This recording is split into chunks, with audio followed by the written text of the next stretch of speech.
Yeah, this is a really interesting point to me because the Bitcoin is since its inception has always been about decentralization and getting away from a fiat currency and US dollar as the primary world trade currency. And the hope was for a lot of Bitcoin advocates that it would become a decentralized global currency. But that is, as you're pointing out, it's like antithetical when you can imagine that It is.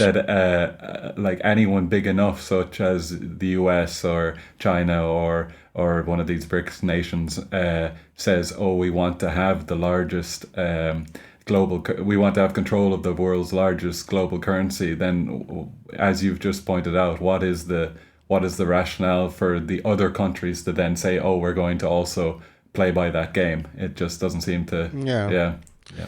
There must be some motivation for the other guys, right? And it just I just don't see it.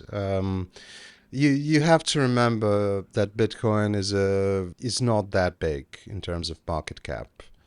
It's I'm not sure what the number is today, but it's around a trillion, I think, maybe 1.5 trillion, which sounds a lot, but you have to compare it to something comparable like gold or U.S. Treasuries or something like that, and it just doesn't compare. It barely compares to Nvidia, Right. one Yeah. company.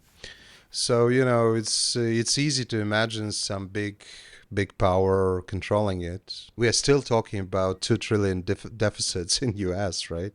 So that's like half the deficit. Yeah. So a lot of questions related to that. But my Bitcoin friends are very excited about this. They're very hopeful that it kind of decouples. So we'll see. I'm keeping an open mind about it, but I have my doubts.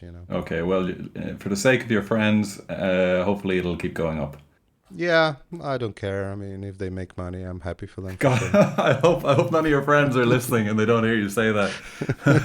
Why? Oh well, I'm happy for them they're. to be successful. Yeah, exactly. Yeah, that's what I meant. That's what I meant. Yeah, yeah.